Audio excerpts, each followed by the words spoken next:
Hey everyone, welcome to part two of our Lunch and Learn, where we'll be talking about content creation. We appreciate you joining us for this remote session. Like I said in the last one, we owe you lunch. So hopefully we can get another Lunch and Learn on the calendar. We actually do have one coming up the second Thursday of April, same time, same place as the last one. We'll get those invitations out. We'll be talking about two other topics for churches and ministries. Today is content creation. And really, what we're talking about here are copyrights, trademarks, patents. We're going to be talking about ownership and royalties. What happens when a nonprofit wants to create material? What happens when their people want to create material? This is a very, very, very popular topic for us. A lot of people ask us about this one, so we're going to dive right in. So, just to be clear, today we're talking about books, we're talking about music, we're talking about publishing, we're talking about copyrights, trademarks, registration systems, and art, which has its own special rules. So, uh, anyway, bear with us as we go into all of these rules on these type of content. Now, there's going to be a lot of nuanced things in here. Every situation's a little bit different. So whenever you call us, we're going to have a lot of questions. It's not going to be a canned answer. And we have to do these a little bit different every time we deal with clients. And so you need to be prepared for a little bit of a conversation. But what's great is that you can start having the conversation now with your people. What happens when someone says they want to write a book? What happens when someone says they want to write music? Is that something the church is going to get behind? Is that something the ministry is going to endorse? Or are we just going to let them do their own thing out there in the world? And can we? Can we let them do their own thing? That's another big part of this conversation. John, And so, I think yeah, it's worth mentioning just from like a 30,000 foot overview, like the laws that we're going to be talking about in these basic legal principles, they weren't exactly written with churches and ministries and nonprofits in mind. Like there are some things that are going to feel very cookie cutter, but then there are going to be some things that are going to feel just very gray. And it's because the law does not account for every single situation, but we try to give the best guardrails, if you will, to show you where the biggest pitfalls are to hopefully be able to avoid the maximum amount of risk possible.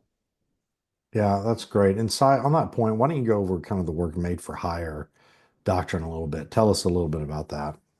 Yeah, no, absolutely. So this is a legal doctrine that is court created. And that what that really means is that this is the law that's going to be applied if you ever get to trial. Like obviously we hope that you never get to trial, that your neighbor in those kinds of situations, but this is kind of the baseline set rule that applies when it comes to works, and particularly works made for hire. So what does that mean? It simply means that when an employee creates a work within the scope of their employment, or the work is specifically ordered or commissioned in a collection of works, that the employer owns that work. There's a factor test that's applied, and you can see those factors there. Just the big thing about factor tests, not any one factor is dispositive. It's usually you want to have a bunch of different factors weighing in your favor or not weighing in your favor if you're depending on what side of the issue you're on. So when you see factors or you see these things, they're important and they're guidelines, but they're not just because you have one or two doesn't mean you're necessarily going to uh, it's necessarily going to be dispositive on the case. So when a court is determining whether a work is made for hire, these factors are used. So the first one is, at whose instance was the work prepared? Were you just looking at were you was an employer told by their employee to make something? Was an individual paid for their services? What the court and what the factor test is trying to weed through is this person an independent contractor or are they an employee? And a lot of these factors will kind of pin on that specific fact situation. So the second thing is, and not to say that like an independent contractor is not work made for hire, it's just one of the factors that leads to a presumption. The second factor in this test is whether the hiring party has the power to accept, reject, modify, or otherwise control the creation of the work. This is a pretty big deal in determining. Again, we're talking about ownership. We're talking about who gets to control this work and ultimately, in most cases, profit from it. So the hiring party having the ability to accept, reject, modify would make a lot of sense. That person would then therefore be the owner of the work. The third factor here is that at whose expense was the work created? Who set about advertising for the work? Who went through the administrative hurdle of potentially hiring somebody to potentially create this work? Um, and so these are a few of the factors that will be listed in the work made for hire, and you need to be cognizant of them, especially when it comes to job descriptions. For whatever roles that you are hiring for even your current roles, reviewing them through the lens of work made for hire is crucial to understanding when you're asking your employees to do something.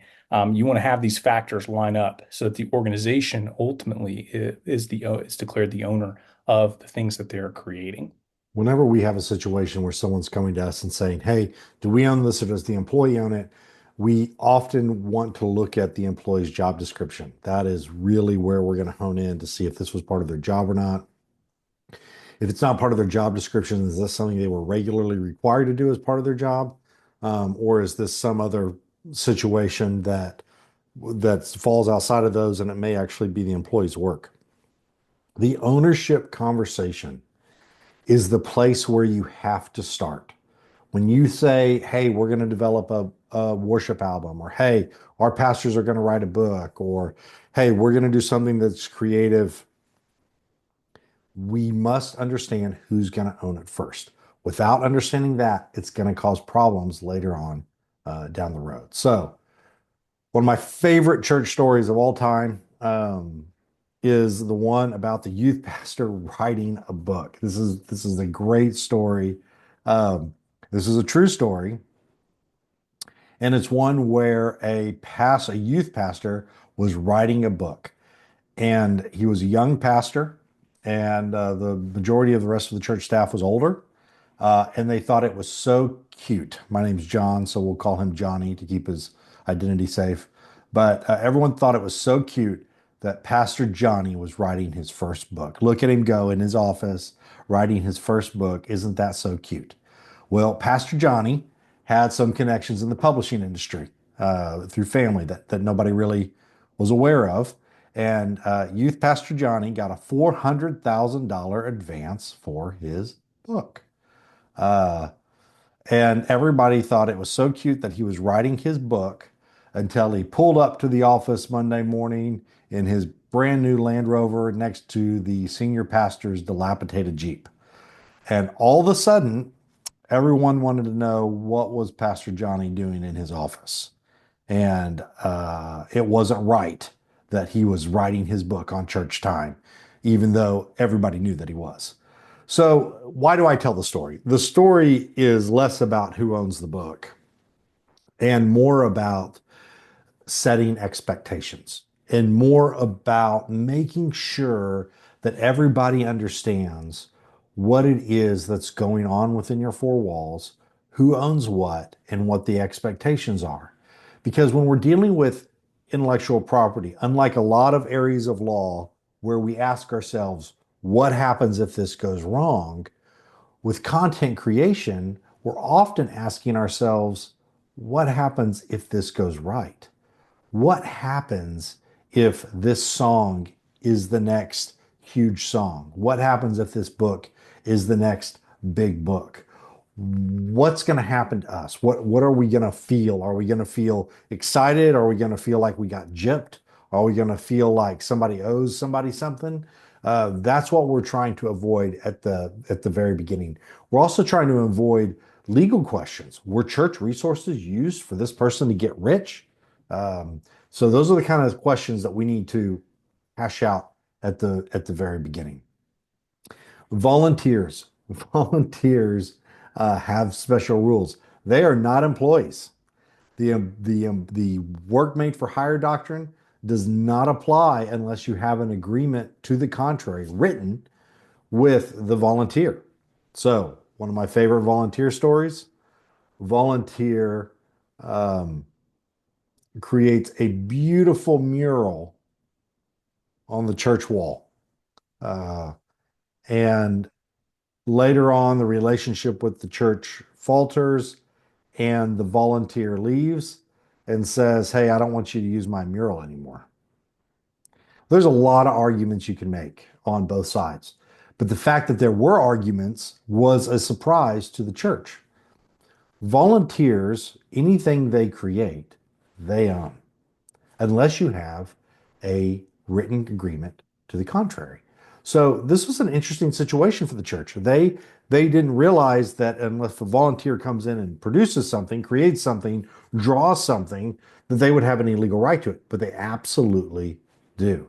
And so this is why we have a lot of volunteers sign volunteer agreements with our churches. And one of the things they sign is that if they create something in the furtherance of their volunteer duties with the church, that they're assigning ownership of that to the church. That we recognize they own it, but that they're assigning that ownership to the church. So this is really something to think about, especially if you're going to be doing a lot of worship record stuff. A lot of musicians and writers may be volunteers, members of your church. So this is really something to take into considerations. Then the number one question we get is, our lead pastor wants to write a book, who owns it? And, this is one of those situations that we try to address from early on in the senior pastor's career with the church, usually in some sort of employment agreement that specifically addresses written content. Because whether they're wanting to write a book now or they want to write a book later based on sermons they wrote during their time in the church, this ownership situation is going to come up. And publishing companies want to know that the senior pastor owns his content. In fact, some publishing agreements will even require the church board to sign off on it and say the senior pastor has the rights to this book. This is something that can be addressed at the beginning, but typically that work made for hire doctrine is really going to come into play here. What was his job at the church? Was it to prepare sermons? Was it to deliver sermons?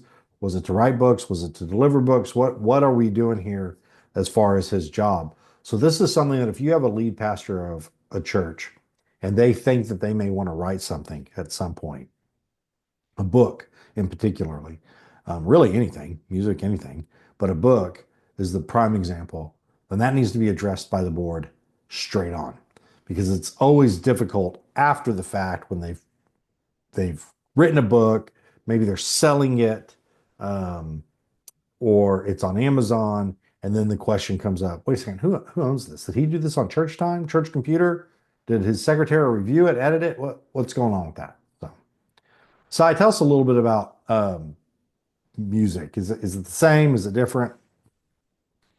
Yeah, so music functions very similar to printed materials, but it's got a little bit more added complexity to it. Because obviously, many of us know that music comes in sheet form. It can be in the form of written music, but then there's also the melodies and the words that are associated with it. So there are the different aspects of how a musical work could potentially be copyrighted or trademarked.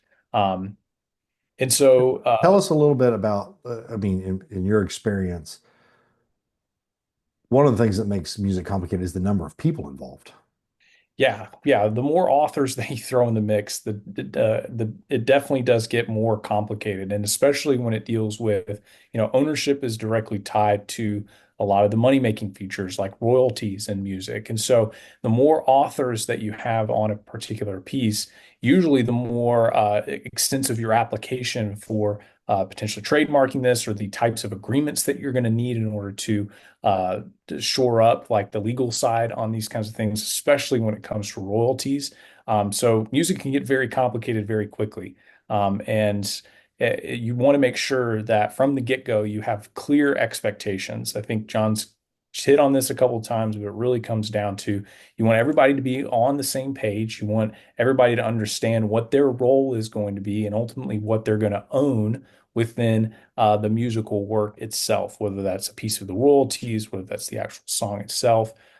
Those setting out clear expectations and ensuring that that person is actually entitled to being able to own that particular piece and work. If this person is contracted by or is an employee of a music label, then that could also add in different complexities to these kinds of music agreements. Sometimes what we find when we talk about music, especially if a church says we want to create a music label, then we really talk to them about there are so many different aspects in music publishing, right?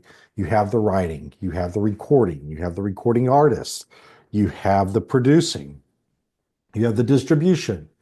And so we really sit and talk with the churches. How much is the church going to do?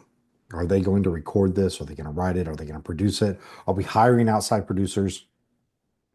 Are we allowing writers to own their content if they're employees of the church? What exactly are we doing here? Because that determines a lot of the royalty structure.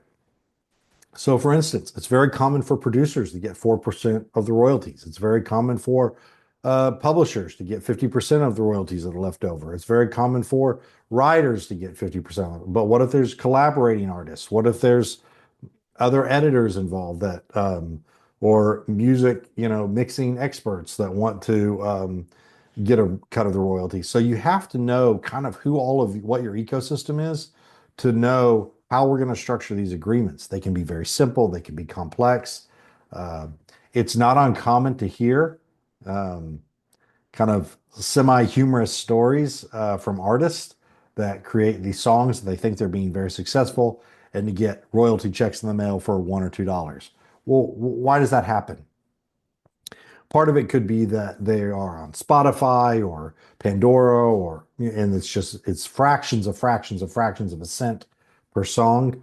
And then you have all of these other people that have to take their royalties before it gets to the artists. It could be that the costs are just extremely high. There's anecdotes from the industry of, the record label bringing the artist in and the artist saying, "Can I have a Diet Coke?" And the record label saying, "Yes, here's a Diet Coke," and putting it on the tab for $20. Well, what does that mean? Well, that's a cost to the record label that comes out before the royalties. And so there's all these sorts of stories and things that make us realize that there's not a whole lot of money in it for artists unless the songs are very, very successful over a long period of time with many, many hits. And so what we're telling you is all of those things are things churches have to consider when they say we're going to create a record label. It's not that simple. And on top of the fact, you have what happens, right? If this goes really well. What happens if we have an artist or a songwriter that hits it big? What happens if the songwriter has told us, "Hey guys, you're a church of 1,000 and you're my home church and I want everything to go to you and I'm going to do everything for you and I wrote this song and it's amazing." And then Integrity or Bethel or Maverick City Music or whoever comes at him and says, "You're amazing, sign with us." Are we as the church going to stop that? Or are we going to let them go on and do that? And so there's a lot of different questions that you have to ask yourself as an organization. That's why none of these things look the same. So we're going to move on to protection now. What happens when we've created something that we want to protect? What are the methods of protection? Si, you want to run through these with us real quick? Yeah, real quick. First and foremost, there's basic state law registration for your copyrights and for your trademarks. This allows a pretty limited protection, although it is a decent protection that you may want to consider, especially if the product or the book or the trademark is located a little more regionally, especially within a single state. It may be worth considering a state law registration. Your federal law registration is going to be your biggest bang for your buck. And your federal law registration is going to give you extensive protection, not just nationally, but then internationally as well, with the different treaties that the U.S. has signed with different nations. And so, your federal law registration, in particular, as an example for a trademark, for instance, say you want to trademark the name of your church or the name of a book or the name of a song, whatever you're putting out there into commerce. The And just to be application. clear, I just want to make one point. You can't trademark a single title. It has to be part of a series. So if it's a book series, a sermon series with different development, or a song, it's an album and has different albums, then you can trademark it. But just to be clear on that, it's not a single title. Yeah, yep, yep. And even to back up, I may have jumped in a little too quickly to the different specific state law registrations, but when it comes to trademarks in particular, you have basic protections even if you don't register. What registration does is it allows you to get 100% protection. So if you trademark a trademark, you have 100% protection. If you trademark a book, you have 100% protection. If you trademark a song, you have 100% protection. If you trademark a sermon, you have 100% protection. If you trademark a sermon, you have 100% protection. If you trademark a book, you have 100% protection. If you trademark a song, you have 100% protection. If you trademark a sermon, you have 100% protection. What registration does is it allows you to get attorney's fees and sometimes even damages or penalties on top of any lost profits that you may have that somebody using your trademark may have used. So that kind of goes that's for the trademark system specifically. A next step that we often take when something has been registered and somebody is using your trademark, or even if somebody's using your trademark and it hasn't been registered, is a cease and desist letter. I don't know if you've ever received one of these. They're usually not very friendly, but they are a great way to put that person or that organization on notice. That's the biggest thing. You want that person or organization on notice that you have been using either the trademark or the copyright or whatever it is for a specific amount of time, usually before this person infringing on your rights has been using it, because that notice is going to be key in future legal discussions, particularly when ownership is disputed.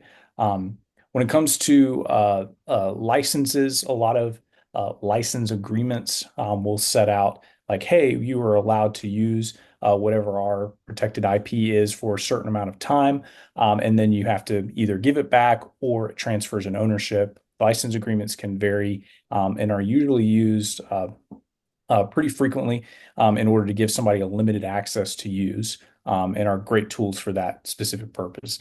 Finally, lawsuits. Lawsuits are kind of like the last resort mechanism for enforcing all the protections that are available for intellectual property, whether it's a employee that's taken something that they shouldn't have and is using it for their own profit, or it's another organization that's taken and maybe is something too similarly confusing to something that you own. Obviously, that's where after cease and desist letter and hopefully after maybe some negotiation, a lawsuit would step in, and that would be the best option. So let's talk a little bit about trademarks because we get a lot of questions around trademarks, and we register a lot of trademarks here at Anthony and Sparkman. So trademarks are different from copyright. Copyright's really for like content, like a book, music. Trademarks are anything that you use to identify a brand or your goods or your services. So, you know, typically there's a misconception that if you have a trademark, it means you own a word or a phrase and can prevent anyone else from using it for any other purpose. You don't. You own it to protect your goods or services. So, for instance, McDonald's. There may be a McDonald's hamburger out there, right? We're all familiar with that. But there may also be a McDonald's hardware supply.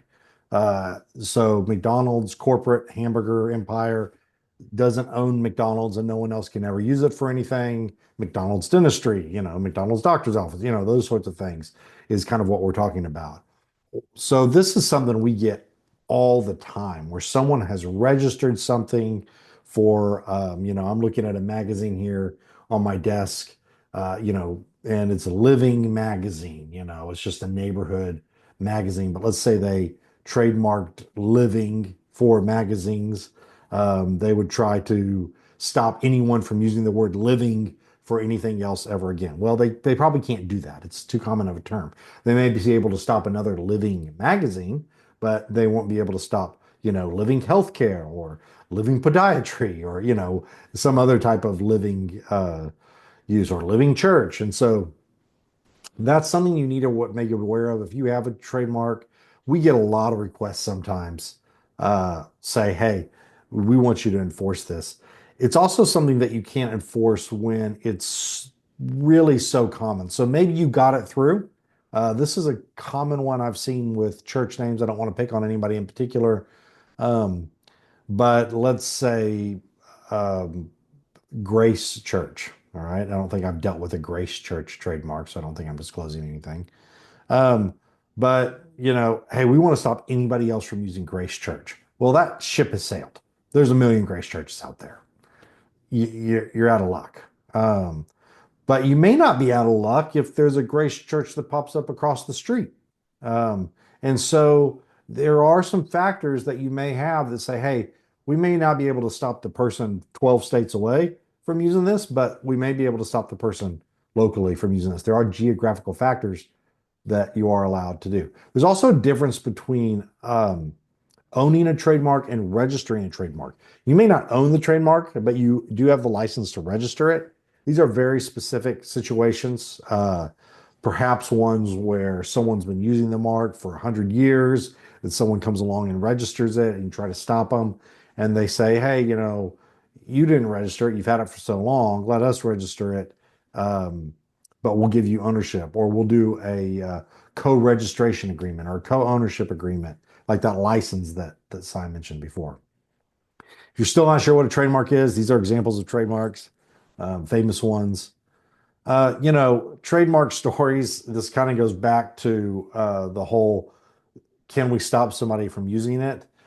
A lot of times we'll find a situation where we have registered a trademark with the registration office, but somebody else was using the mark before us.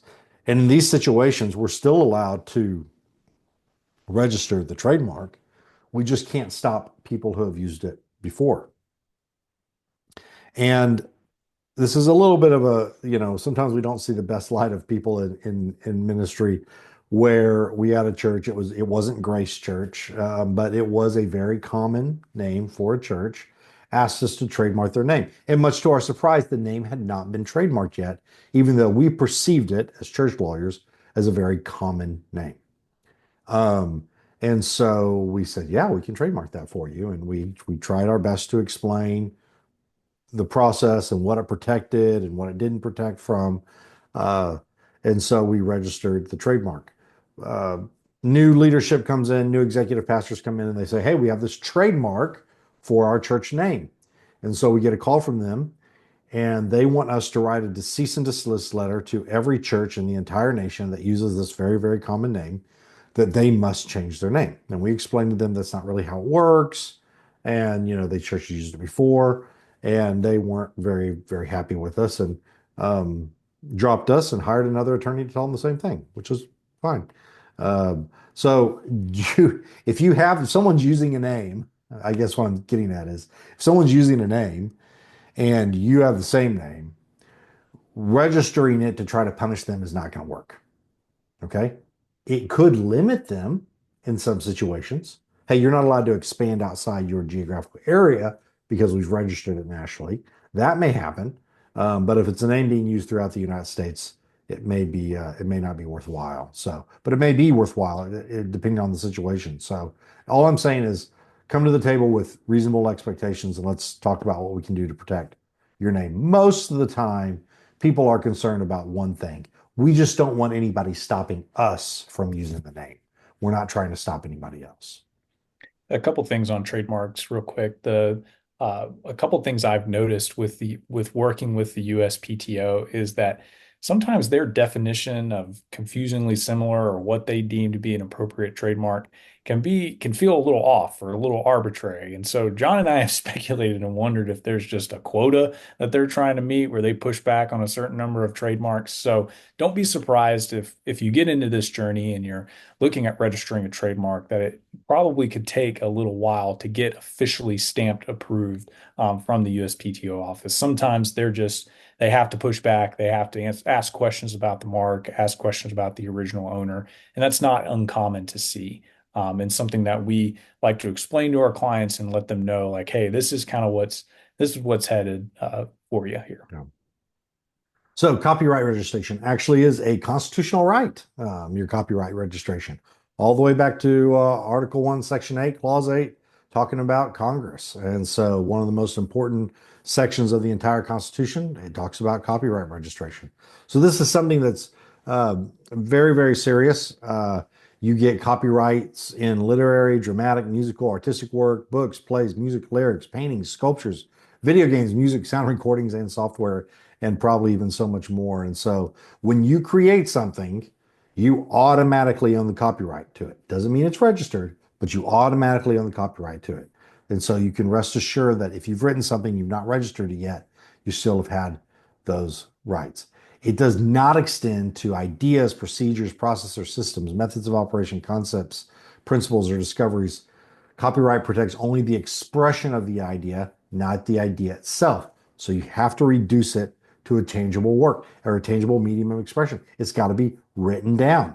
There's lots of funny stories about this, people discovering things and processes that cannot be copyrighted, but then wanting to create works on it that can be copyrighted, and then choosing to do that after their employment, and then being dragged into court saying, "Hey, you figured this out while you were here, so it's ours." Um, but just an idea process. We get these all the time. Hey, can we copyright? We came up with a flow chart. Can we copyright it? Uh, Maybe, but someone could else put it in a different format or turn it on its side and change it up. And so this is something to be aware of, that not everything that you come up with can be copyrighted. So just a couple examples, copyright examples. How would you denote those? Copyright stories. So many times you heard the youth pastor story, but many times when people write things, especially from years ago, um, it's it is oftentimes that someone will try to copy that, for lack of a better term, or use it. And we've had situations where we've had clients literally rip off people who have written things from decades ago because they never remembered where they wrote it, or they've had people rip their stuff off from decades ago. And so we've had clients on multiple occasions call us and say, "Hey, this person's taken my entire sermon or my book or my devotional and they've put it in theirs." And we've had to go to this person and they've fought and fought and fought with us until we've had to show where that was written by our client in the 70s or the early 80s. So it's something that registering and copyright can be very helpful in enforcing those penalties and attorney fees and making them take this seriously. But it is something that comes up all the time. Registering a trademark is a little bit complicated. Cy mentioned the trademark office pushing back. Basically, the process is we search for confusingly similar marks. It's a very complicated search. It's not a simple search. We apply, we say who the owner is, what the services are. We give them samples of a website or a product, pictures of a product. We say when we intend to use it. Are we going to use it? Are we using it now? And we publish it, and it's either accepted or it's pushed back for some reason. Usually the reason of it's confusingly similar to another mark out there. And this is a debate. You have a back and forth. You argue with the trademark office or not, and you either win or you lose. If you lose, your trademark's not registered. You can appeal it. It's a lengthy process. It's very time consuming. It costs a lot of money, or you drop it. Sometimes it may come to where we enter into a coexistence agreement with another organization, a co-registration agreement. Maybe we've been using the trademark longer than they have, and we have a right to use it whether we register it or not. So I think copyright is very simple. It's a simple application. You're usually submitting a sample of the work. There's different types of samples depending on the type of work, such as for software, we might not need the entire code, just part of it. And you fill out an application identifying owners and authors and who has the right to it. So, um, you know, this is a little bit of a shorter presentation than what we would normally done in person because people typically have a lot of questions around copyrights, trademarks, and what they can do and what they can't do. We want to encourage you that if you have people on your staff that are creative, it's important to find a way to